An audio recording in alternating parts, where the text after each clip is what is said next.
जय हिंद दोस्तों, स्वागत है आप सभी का ऑन एग्जाम जीके में। दोस्तों आज के इस वीडियो में भारतीय इतिहास के टॉप 100 एमसीक्यू क्वेश्चन करने वाले हैं जो कि अंकित भाटी सर की बुक से लिए गए हैं। बहुत ही इंपॉर्टेंट है और आने वाले पेट 2022 के एग्जाम के लिए महत्वपूर्ण है, तो आप लोग वीडियो को लास्ट तक देखिएगा। तो चलिए आज की वीडियो को शुरू करते हैं। हिंदू विधवा पुनर्विवाह अधिनियम जो कि 1856 ईस्वी को लागू किया गया, किसके द्वारा पारित किया गया था? तो ये पारित किया गया था लॉर्ड कैनिंग के द्वारा। Option number C right option होगा। अगला क्वेश्चन, 1891 में बीएम मालाबारी के प्रयासों को तब फल मिला जब सहमत की उम्र अधिनियम को पारित किया गया, जिसके अनुसार वर्ष से कम की बालिका को विवाह पर प्रतिबंध था। तो किस वर्ष से कम की बालिका के विवाह पर प्रतिबंध था? तो इसका राइट ऑप्शन हो जाएगा ऑप्शन नंबर बी, 12 वर्ष से कम की बालिका को विवाह पर प्रतिबंध था। बी राइट ऑप्शन हो जाएगा। अगला क्वेश्चन, 1795 और 1804 के बंगाल विनियमन अधिनियमों ने घोषित किया। तो 1795 और 1804 के बंगाल विनियमन अधिनियमों ने कन्या हत्या को अवैध माना। Option number B right option है। अगला क्वेश्चन, हंटर आयोग ने किसके विकास पर सबसे ज़्यादा बल दिया, या हंटर आयोग के द्वारा किसके विकास पर सबसे ज़्यादा जोर दिया गया? तो प्राथमिक शिक्षा पर सबसे ज़्यादा जोर दिया गया हंटर आयोग के द्वारा। Option number A right option हो जाएगा।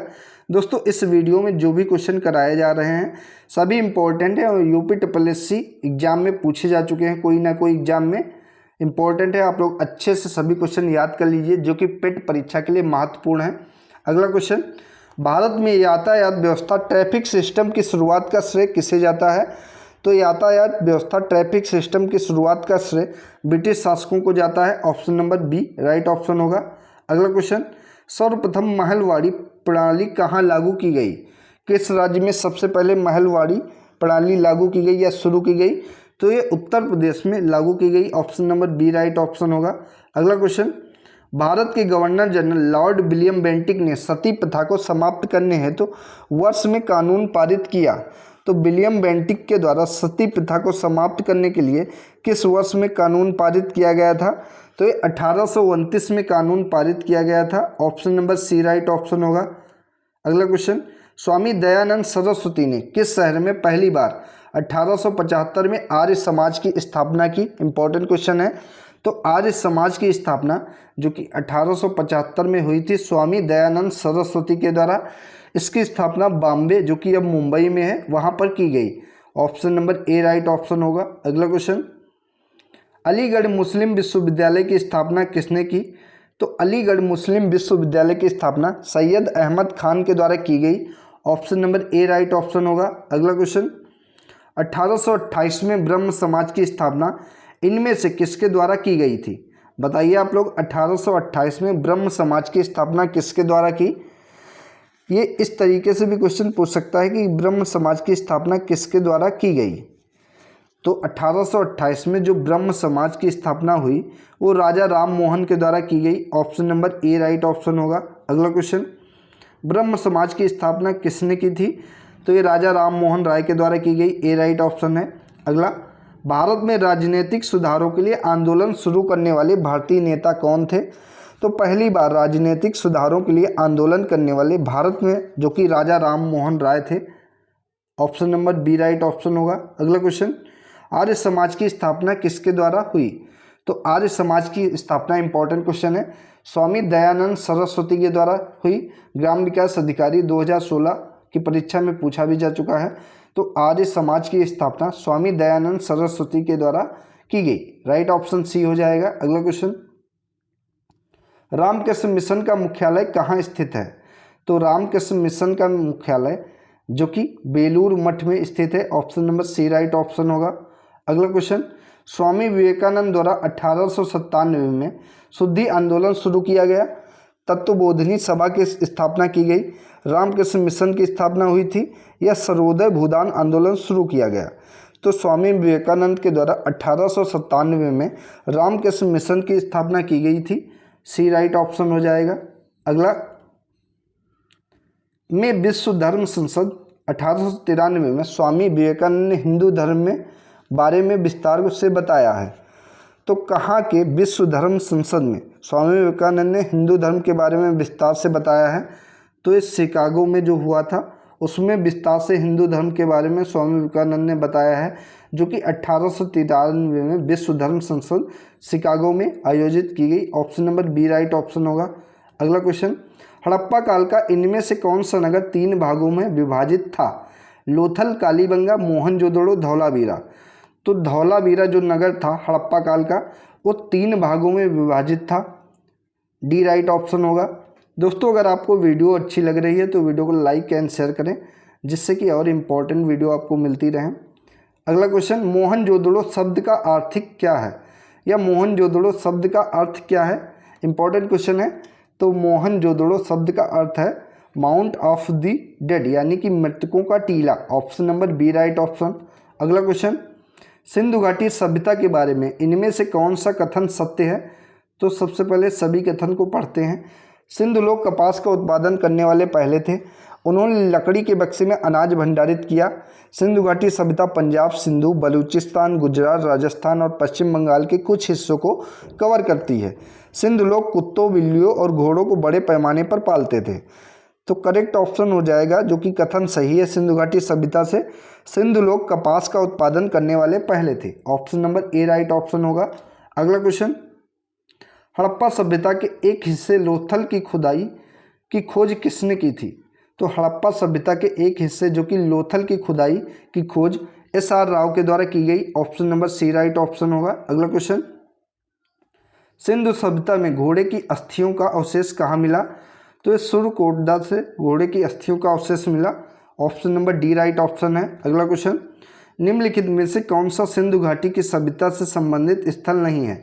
कालीबंगन, रोपड़, लोथल और पाटलिपुत्र।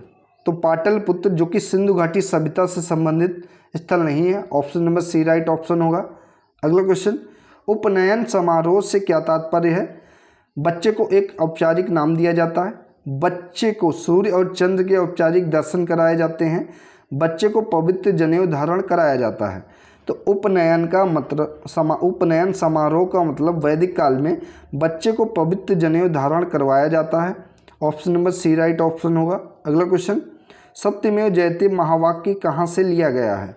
तो ये मुंडक उपनिषद से लिया गया है। ऑप्शन नंबर सी, सत्यमेव जयते जो कि मुंडक उपनिषद से लिया गया है। सी राइट ऑप्शन होगा। अगला क्वेश्चन, वेदों के गद्य प्रकरण क्या कहलाते हैं?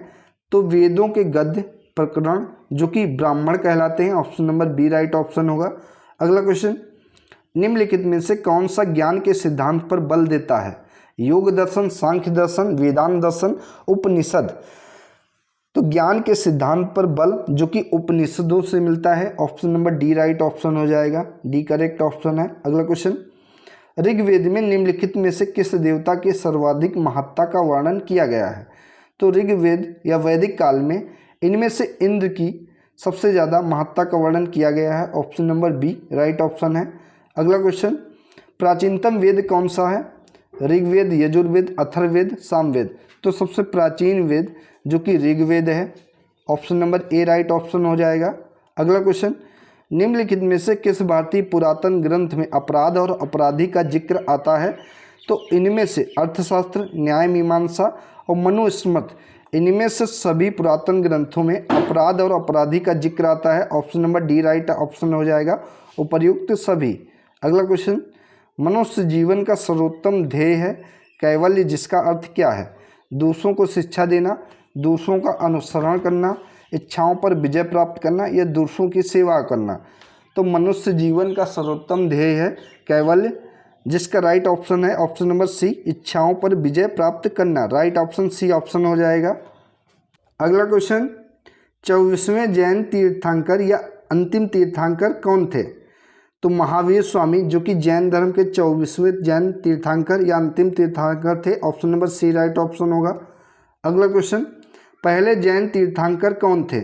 महावीर, ऋषभ, पारसनाथ या फिर पद्म ब्राह्म। तो पहले जैन तीर्थंकर जो कि ऋषभ या आदिनाथ थे। Option number B right option होगा। अगला क्वेश्चन, जैन धर्म में 3 रत्न त्रिरत्न दिए जाते हैं और उन्हें निर्वाण का मार्ग कहा जाता है, वे क्या हैं?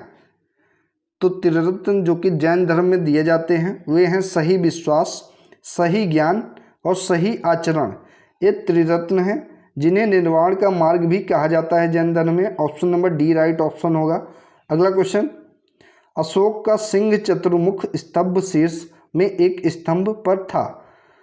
तो अशोक का सिंह चतुर्मुख स्तंभ जो कि सारनाथ में एक स्तंभ पर था। Option number D right option है, जिसे भारत का प्रतीक चिन्ह बनाया गया है वहीं से लिया गया है, सारनाथ से।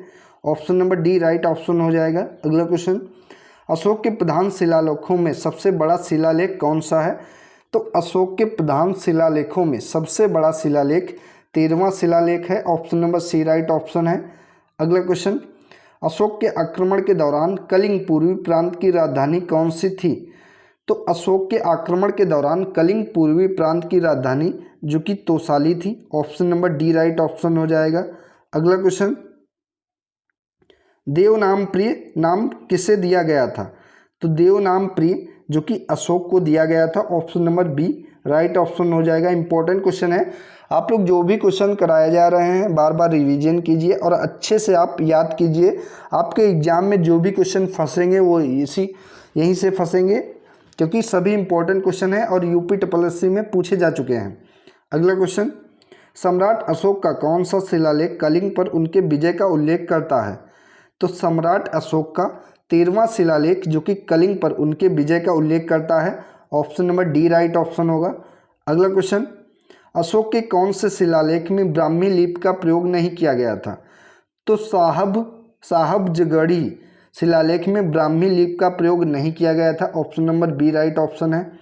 अगला, निम्नलिखित में से मौर्य कला का सर्वोत्तम प्रतिमान कौन सा है। तो बताइए मौर्य कला का सर्वोत्तम प्रतिमान कौन सा है। स्तूप, बारादरी, चैत्य या फिर स्तंभ। तो राइट ऑप्शन होगा स्तंभ। Option number A right option है। अगला, निम्नलिखित में से कौन सा अशोक के साम्राज्याधीन नहीं था। कश्मीर, कर्नाटक, गुर्जर, कामरूप। तो इनमें से कौन सा अशोक के साम्राज्याधीन नहीं था। करेक्ट ऑप्शन क्या हो जाएगा। तो डी राइट आंसर हो जाएगा इस क्वेश्चन का, डी करेक्ट ऑप्शन होगा। ठीक है, अगला क्वेश्चन, बृहद सांची स्तूप किस काल से संबंधित है। इंपॉर्टेंट क्वेश्चन है। तो सांची स्तूप जो कि मौर्य काल से संबंधित है। Option number D right option होगा। अगला क्वेश्चन, खगोलविद वराहमिहिर और कवि कालिदास किसके दरबार के हिस्सा थे। तो खगोलविद वराहमिहिर और कवि कालिदास जो कि विक्रमादित्य राज्य के हिस्सा थे, विक्रमादित्य के राज्य के हिस्सा थे। Option number A right option होगा। अगला क्वेश्चन, विक्रम संवत प्रारंभ हुआ। तो विक्रम संवत जो कि 57 ईसा पूर्व प्रारंभ हुआ था। Option number A right option होगा। अगला क्वेश्चन, हर्षवर्धन ने 5 इंडीज को अपने नियंत्रण में लिया। इनमें से कौन सा 5 इंडीज था। तो पंजाब, कन्नौज, बंगाल, बिहार और उड़ीसा, ये 5 इंडीज थे, 5 राज्य थे जिनको हर्षवर्धन ने सबसे पहले अपने नियंत्रण में लिया था, जिनको 5 इंडीज के नाम से जाना जाता है। आप लोग अच्छे से याद रखेंगे। Option number B right option है। पंजाब, कन्नौज, बंगाल, बिहार और उड़ीसा, बी करेक्ट ऑप्शन है। अगला क्वेश्चन, वह स्थल जहां हर्षवर्धन ने बौद्ध महासम्मेलन का आयोजन किया था। तो बौद्ध महासम्मेलन का आयोजन हर्षवर्धन के द्वारा प्रयाग में किया गया था। Option number B right option होगा। अगला क्वेश्चन, शतपथ ब्राह्मण और तैत्तिरीय ब्राह्मण के ब्राह्मण मूल पाठ हैं। तो शतपथ ब्राह्मण और तैत्तिरीय ब्राह्मण जो कि यजुर्वेद के ब्राह्मण मूल पाठ हैं। Option number D right option होगा। अगला क्वेश्चन, ऋग्वेद में निहित गायत्री मंत्र किस देवता को समर्पित किया गया है। तो गायत्री मंत्र जो कि ऋग्वेद से लिया गया है, ऋग्वेद में है, ये सावित्री देवी को समर्पित है। Option number D right option है। अगला, सर्वाधिक प्राचीन पुराण कौन सा है।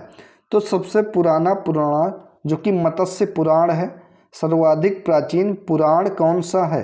तो ये मत्स्य पुराण हो जाएगा। Option number A right option होगा। अगला क्वेश्चन, निम्न में से कौन सा उपवेद नहीं है।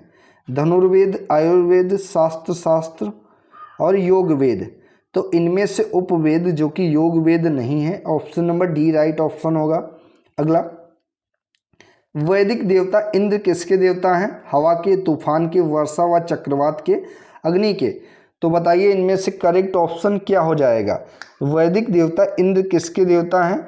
तो वर्षा व चक्रवात के देवता वैदिक देवता इंद्र हैं। Option number C correct option है। अगला, गौतम बुद्ध ने में धर्म चक्र परिवर्तन सूत्र का उपदेश दिया। तो गौतम बुद्ध ने सबसे पहले ज्ञान कहाँ दिया था? तो सारनाथ में दिया था। ऑप्शन नंबर डी हो जाएगा करेक्ट ऑप्शन, सारनाथ। अगला क्वेश्चन, उस स्थान का नाम बताएं जहां बौद्धों की मान्यता के अनुसार गौतम बुद्ध ने अपनी मृत्यु के बाद परिनिर्वाण प्राप्त किया। तो गौतम बुद्ध ने परिनिर्वाण प्राप्त किया था कुशीनगर में। Option number B right option हो जाएगा।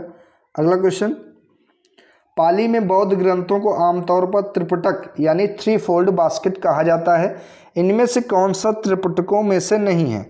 अधिधम्म पिटक, सुत्त पिटक, उपासका पिटक, विनय पिटक। तो इनमें से त्रिपिटकों में से उपासका पिटक नहीं है, बाकी ये अन्य तीन पिटक हैं जो कि अभिधम्म पिटक, सुत्त पिटक और विनय पिटक, ये तीन पिटक हैं, बाकी उपासका पिटक नहीं है। Option number C right option है। अगला क्वेश्चन, त्रिपिटक निम्नलिखित में से किससे संबंधित है? तो ये बौद्धों से संबंधित है, अभी डिस्कस कर चुके हैं। Option number B right option है। अगला क्वेश्चन, भगवान बुद्ध की 200 फीट ऊंची कांस्य प्रतिमा स्थापित करने का निर्णय लिया गया है। तो भगवान बुद्ध की 200 फीट ऊंची कांस्य प्रतिमा स्थापित करने का निर्णय कुशीनगर में लिया गया है, जहां पे गौतम बुद्ध के द्वारा सबसे पहला उपदेश दिया गया था, जिसे धर्म चक्र परिवर्तन के नाम से जाना जाता है। Option number A right option है। अगला, बुद्ध को महापरिनिर्वाण कहाँ प्राप्त हुआ? तो बुद्ध को महापरिनिर्वाण, जहाँ पे उन्होंने अपने प्राण त्यागे थे, वहाँ महापरिनिर्वाण के नाम से जाना जाता है। तो ये कुशीनगर में। Option number B right option होगा। अगला क्वेश्चन, किस स्मारक गौतम बुद्ध ने दुनिया के लिए बौद्ध धर्म के अपने दिव्य ज्ञान का प्रचार किया था? तो ये महाबोधि मंदिर समूह हो जाएगा। Option number B right option होगा। अगला, ज्ञान प्राप्त करने के बाद गौतम बुद्ध को किस रूप में जाना जाने लगा? तो गौतम बुद्ध को जिन के रूप में जाना जाने लगा। Option number A right option हो जाएगा। क्या पूछ रहा है? ज्ञान प्राप्त करने के बाद गौतम को किस रूप में जाना जाने लगा? तो ये यहाँ इसका राइट ऑप्शन हो जाएगा ऑप्शन नंबर बी, बुद्ध के नाम से जाना जाने लगा। Option number B right option होगा। अगला क्वेश्चन, बोध गया एक महत्वपूर्ण बौद्ध तीर्थ केंद्र है क्योंकि गौतम बुद्ध यहाँ पैदा हुए थे, क्योंकि गौतम बुद्ध ने यहाँ पर ज्ञान प्राप्त किया था, क्योंकि गौतम बुद्ध ने ज्ञान प्राप्त करने के बाद यहाँ अपना पहला उपदेश दिया था, या क्योंकि गौतम बुद्ध ने यहाँ निर्वाण प्राप्त किया था। तो बोध गया एक महत्वपूर्ण बौद्ध तीर्थ केंद्र है क्योंकि यहाँ गौतम बुद्ध ने ज्ञान प्राप्त किया था। Option number B right option होगा। अगला क्वेश्चन, बुद्ध ने अपना पहला उपदेश कहाँ दिया था? तो ये सारनाथ में दिया था। Option number B right option होगा। अगला क्वेश्चन, बौद्धों के लिए उत्तर प्रदेश में स्थित सारनाथ क्यों महत्वपूर्ण है, क्यों इम्पोर्टेंट है? तो गौतम बुद्ध ने सारनाथ में ज्ञान प्राप्त किया था, ये गलत हो जाएगा। भगवान बुद्ध का जन्म सारनाथ में हुआ था, ये भी गलत है। भगवान बुद्ध का सारनाथ में महापरिनिर्वाण देहांत हुआ था, ये भी गलत है। ज्ञान प्राप्त करने के बाद भगवान बुद्ध ने सारनाथ में अपना पहला उपदेश दिया था, ये सही हो जाएगा। बौद्धों के लिए उत्तर प्रदेश में स्थित सारनाथ इसलिए महत्वपूर्ण है क्योंकि ज्ञान प्राप्त करने के बाद भगवान बुद्ध ने सारनाथ में अपना पहला उपदेश दिया था। Option number D right option होगा। अगला क्वेश्चन, कन्नौज से पूर्व हर्षवर्धन कहाँ का शासक था? तो कन्नौज से पूर्व हर्षवर्धन जो कि थानेश्वर का शासक था। Option number D right option होगा। अगला, 12वीं शताब्दी के आरंभ में दिल्ली पर किसका शासन था? तो 12वीं शताब्दी के आरंभ में जो कि दिल्ली पर तोमर वंश का शासक था। Option number A correct option. अगला क्वेश्चन, जयचंद के विश्वासघात के कारण पृथ्वीराज चौहान की पराजय हुई। कालांतर में जयचंद कहाँ और कब मारा गया? तो जयचंद चंदावर के युद्ध में मारा गया था जो कि 1194 ईस्वी में लड़ा गया था। Option number B right option होगा। अगला, निम्न में से कौन से वंश ने भारत के दक्षिण भाग पर शासन नहीं किया? तो इनमें से राजपूत वंश ने भारत के दक्षिण भाग पर शासन नहीं किया। Option number C right option होगा। अगला, पाल साम्राज्य भारत के किस हिस्से से संबंधित है? तो पाल साम्राज्य का संबंध भारत के पूर्वी हिस्से से है। Option number B right option होगा। अगला, पाल वंश का पहला शासक कौन था? इंपॉर्टेंट क्वेश्चन है, आप लोग अच्छे से इसको याद रखिए। पाल वंश का पहला शासक जो कि गोपाल था, option number C right option. अगला, लौह और रक्त की नीति किसके द्वारा अपनाई गई थी? तो लौह और रक्त की नीति गयासुद्दीन बलबन के द्वारा अपनाई गई थी, option number A right option है। अगला, किसके शासनकाल में इब्न बतूता भारत आया था? तो इब्न बतूता जो कि मोहम्मद बिन तुगलक के शासनकाल में भारत आया था, option number B right option. अगला, भारत पर तैमूर ने किस वर्ष आक्रमण किया था? तो तैमूर के द्वारा भारत पर 1398 ईस्वी में आक्रमण किया गया था, option number D correct option है। अगला, किस शासक ने भारत में तुगलक वंश की नींव रखी थी? तो तुगलक वंश की स्थापना गयासुद्दीन तुगलक के द्वारा की गई थी, option number B correct option है। अगला, दिल्ली में अलाउद्दीन खिलजी के शासनकाल की अवधि क्या थी? तो दिल्ली में अलाउद्दीन खिलजी के शासनकाल की अवधि जो कि 1296 ईस्वी से लेकर 1316 ईस्वी तक थी, option number A correct option है। अगला, खिज्र खान निम्नलिखित में से किस राजवंश से संबंधित था? तो खिज्र खान का संबंध सैयद वंश से था, option number C correct option है। अगला, अमीर खुसरो जिन्हें कव्वाली का पिता एवं भारत का तोता भी कहा जाता है, किसके दरबार में दरबारी कवि थे? तो अमीर खुसरो जिन्हें भारत का तोता और कव्वाली का पिता भी कहा जाता है, जो कि अलाउद्दीन खिलजी के दरबार में कवि थे, option number D right option है। अगला क्वेश्चन, भारत में सिकंदर लोदी का शासनकाल कब से कब तक था? तो भारत में सिकंदर लोदी का शासनकाल 1489 ईस्वी से लेकर 1517 ईस्वी तक था, option number C right option है। अगला, अलाउद्दीन खिलजी द्वारा बनाया गया प्रसिद्ध अलाई दरवाज़ा कहाँ पर स्थित है?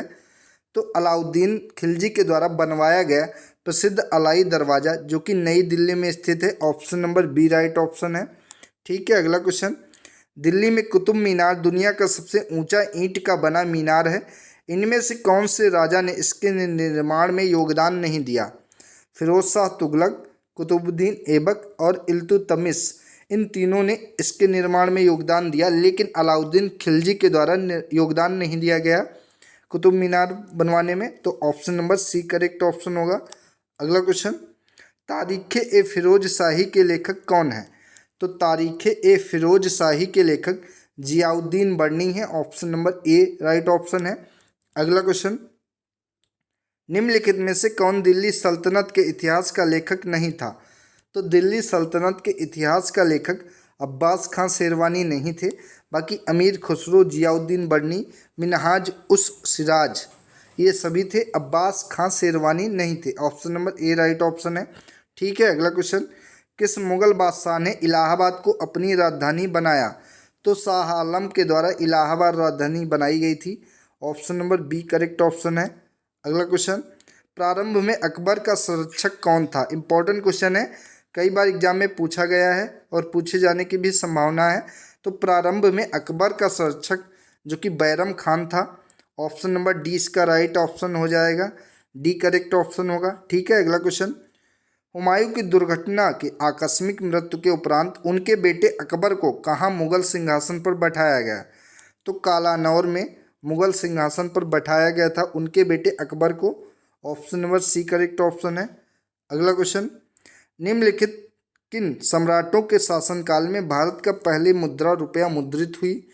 तो इनमें से शेरशाह सूरी के द्वारा भारत का पहला मुद्रा रुपया मुद्रित हुआ, option number C correct option है। इन्हीं के शासनकाल में पहला मुद्रा रुपये मुद्रित किया गया, option number C correct option है। अगला, थॉमस रो मुगल सम्राट जहांगीर से किस किले में मिला था? तो थॉमस रो जो कि मुगल सम्राट जहांगीर से अजमेर के किले में मिला था, option number D right option है। अगला क्वेश्चन, इनमें से किसने भूमि मापांकन की व्यवस्था प्रारंभ की? तो भूमि नापने या मापांकन की व्यवस्था शेरशाह के द्वारा शुरू की गई, option number B right option है। अगला क्वेश्चन, इनमें से किसने अकबर की धार्मिक नीति की आलोचना की? फैजी, बदायूनी, अबुल फजल, इनमें से कोई नहीं। तो बदायूनी के द्वारा अकबर की धार्मिक नीति की आलोचना की गई, option number C right option है। अगला क्वेश्चन, इनमें से कौन सा मुगल सम्राट अनपढ़ था? शाहजहां, बहादुर शाह जफर, औरंगजेब, अकबर। तो अकबर जो कि अनपढ़ सम्राट था, option number A right option है। अगला, मुगल काल में पुलिस बल के मुखिया को क्या कहा जाता था? दरोगा, सूबेदार, फौजदार या फिर कोतवाल? तो मुगल काल में पुलिस बल के मुखिया को कोतवाल नाम से जाना जाता था, option number D right option है इस क्वेश्चन का। अगला क्वेश्चन, निम्नलिखित में से किस मुगल शासक ने अंततोगत्वा मेवाड़ के शासक महाराणा प्रताप सिंह के पुत्र राणा अमर सिंह से एक समझौता किया? तो राणा अमर सिंह से समझौता जहांगीर के द्वारा किया गया था, option number C right option होगा। अगला क्वेश्चन, जलालुद्दीन मोहम्मद किस नाम से प्रसिद्ध हैं? तो जलालुद्दीन मोहम्मद जो कि अकबर के नाम से प्रसिद्ध हैं, option number B correct option है। ठीक है, अगला क्वेश्चन, ताजमहल के सुलेखक कैलीग्राफर ने 1648 ईस्वी में इसकी रचना की और पूरा किया? या इस तरीके से क्वेश्चन पूछ सकता है कि ताजमहल के सुलेखक या कैलीग्राफर कौन थे? तो आपका आंसर हो जाएगा Amanat Khan Siraji, option number C correct option है। अगला क्वेश्चन, अकबर द्वारा बनवाया गया प्रसिद्ध ऐतिहासिक स्मारक बुलंद दरवाज़ा उत्तर प्रदेश के किस जिले में स्थित है? तो बुलंद दरवाज़ा जो कि अकबर के द्वारा बनवाया गया था वो उत्तर प्रदेश के आगरा जिले में स्थित है, option number C correct option है। अगला क्वेश्चन, दिल्ली का प्रसिद्ध लौह स्तंभ जो सदियों से बिना जंग लगे खड़ा है वह निम्नलिखित में से किस ऐतिहासिक परिसर में स्थित है? तो कुतुब मीनार परिसर में स्थित है दिल्ली का लौह स्तंभ। इंपॉर्टेंट क्वेश्चन है, option number C right option है। अगला क्वेश्चन, प्रसिद्ध चित्रकार मीर सैयद अली चित्रकारी हेतु किस मुगल शासक के सहयोगी थे? तो प्रसिद्ध चित्रकार मीर सैयद अली चित्रकारी हेतु जो कि हुमायूं के सहयोगी थी, option number D right option होगा। अगला क्वेश्चन, बुलंद दरवाज़ा किसके द्वारा बनवाया गया था? तो बुलंद दरवाजे का निर्माण अकबर के द्वारा किया गया था, option number B right option है। पंचमहल किस में स्थित है? हवा महल, ग्वालियर का किला, फतेहपुर सीकरी, आगरे का किला? तो पंचमहल जो कि फतेहपुर सीकरी में स्थित है, option number C right option है। अगला क्वेश्चन, निम्न में से किस शासक की मृत्यु उसके पुस्तकालय की सीढ़ियों से गिरकर हुई थी? तो इनमें से हुमायूं की मृत्यु उसके पुस्तकालय की सीढ़ियों से गिरकर हुई थी, option number D right option है। अगला क्वेश्चन, किस वर्ष बाबर ने सुल्तान इब्राहिम लोदी को पानीपत की लड़ाई में पराजित किया था? तो बाबर के द्वारा इब्राहिम लोदी को पानीपत के प्रथम युद्ध में जो कि 1526 ईस्वी को लड़ा गया था इसमें पराजित किया था, option number B right option है। अगला क्वेश्चन, निम्नलिखित में से किस मुगल सम्राट द्वारा आगरा के किले का निर्माण करवाया गया? तो आगरा के किले का निर्माण जो कि अकबर के द्वारा करवाया गया था, option number B correct option हो जाएगा। तो दोस्तों ये थी आज की इम्पोर्टेंट वीडियो। दोस्तों आज इस वीडियो में टॉप 100 MCQ क्वेश्चन हिस्ट्री के किए हैं जो कि पार्ट 1 है। दोस्तों पार्ट 2 इसका जल्द ही लेकर आएंगे जो कि बहुत इंपॉर्टेंट रहेगा। ये सभी क्वेश्चन दोस्तों रोजगार विद अंकित पब्लिकेशन की बुक से लिए गए हैं जो कि इम्पोर्टेंट हैं। धन्यवाद दोस्तों।